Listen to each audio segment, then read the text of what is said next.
ఉంటే మనుషులు ఋషులవుతారు, మహాపురుషులవుతారు. ఒక విశ్వనాథ్ గారి లాగా, ఒక చిరంజీవి గారి లాగా. Sir, welcome to Vishwanathamrutham once again. Thank you.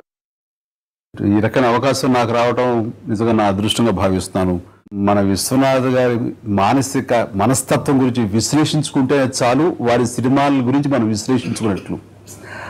అంటే ప్రతిదీ వారి మనసులో నుంచి ఉద్భవించినటువంటి సినిమాలే అన్నీ కూడా.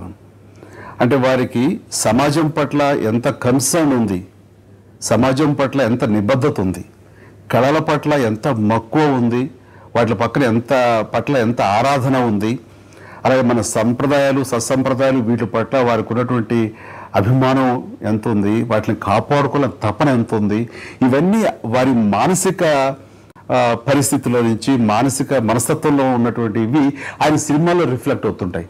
మరీ ముఖ్యంగా హ్యూమన్ వాల్యూస్, మానవతా బంధాలు, అవి నిజంగా ఈనాటి సినిమాల్లో కానీ ఏనాటి సినిమాల్లో చూసినా వాటిని ఆలంబనగా చేసుకున్నా సరే వాటి ఇంటెన్సిటీ అనేది అంతంత మాత్రంగానే ఉంటుంది. అలాంటిది దాని ఆ విలువల్ని పూర్తిగా ఆయన సినిమాల్లో మనం సుస్పష్టంగా మనం చూడగలం.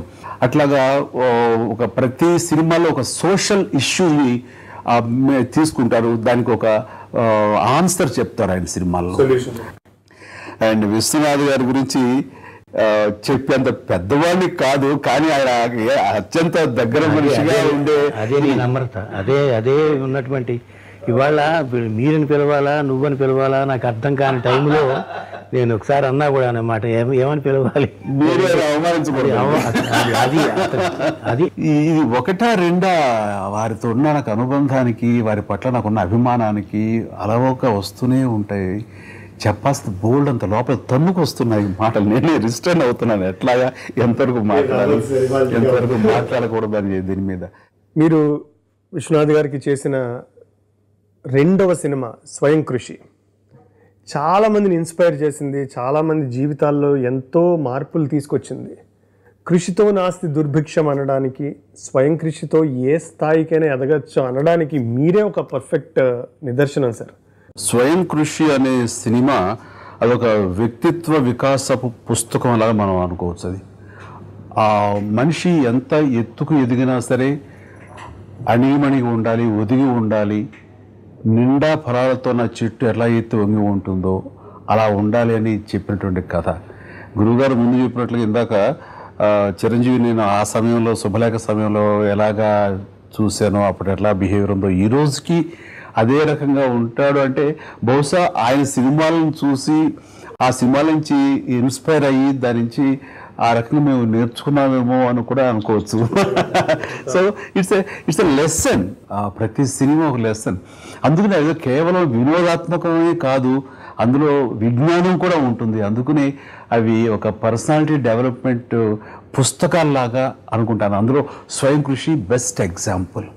అండ్ క్యారెక్టరైజేషను ఒక చెప్పులు కుట్టుకునే స్థాయి నుంచి ఒక పెద్ద షూ కంపెనీ ఓనర్గా ఎదిగి ఒక కార్లు మంది మార్బలం ఇంత హంగామా ఉన్నా సరే తను బేసిక్స్ని వదలలేదంటానికి, రూట్స్ మర్చిపోవటం లేదు, నేను మర్చిపోకూడదు అని తానుగా ఒక నిర్దేశించుకోవటానికి చక్కటి అట్మాస్ఫియర్లు పెట్టుకుంటాడు.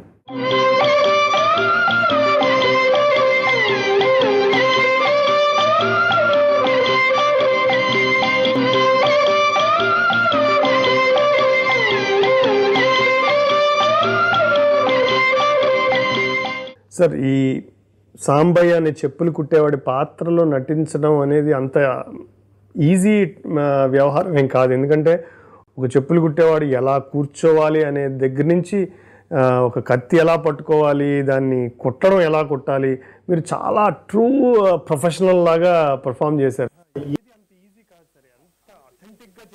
ఒక మనిషిని పిలిపించుకుని ఆ మనిషి ఉంటాడు, ఆ మనిషితో అన్ని చేయించుకుని అవన్నీ కూడాను ప్రాక్టీస్ చేయటం లాంటిది జరిగింది. అంత సాధన చేశాం. కత్తి యాక్చువల్ గా రాయి మీద పట్టడం, మనిషి ఉన్నాడు ఒక పక్కన, ఆ రెండు కాళ్ళ మధ్య చుట్టు పెట్టుకుని అది కుట్టడం, వెనక నుంచేది మళ్ళీ ఆ దారానికి మైనం పూసి దాన్ని స్టిఫ్ చేస్తారు చేయటం కానివ్వండి, ఆ కట్ చేసేటటువంటి ఇది కత్తి లాంటిది ఒక గుండ్రాయి మీద నునుపు రాయి మీద అది చేయటం కానివ్వండి, దాన్ని కట్ చేయటం, ఇది ఎట్లా అంటే ఎఫర్ట్లెస్గా చేయాలి. అదేదో చేస్తాం కష్టపడగా ఏదో వాళ్ళకి అటు ఇటు మాట్లాడుతూ వారి దగ్గర ఉన్న సౌలభ్యం అదే. ఒక బిజినెస్ మనం తర్ఫీ పొందగలిగితే దాన్ని ఎఫర్ట్లెస్గా చేసేందుకు వారి ప్రయత్నాలు వారి యొక్క ఇన్పుట్స్ ఉంటాయి. అది మనకి అడ్వాంటేజ్. అందుకంతా న్యాచురల్గా ఇమిడిపోతాం మనం.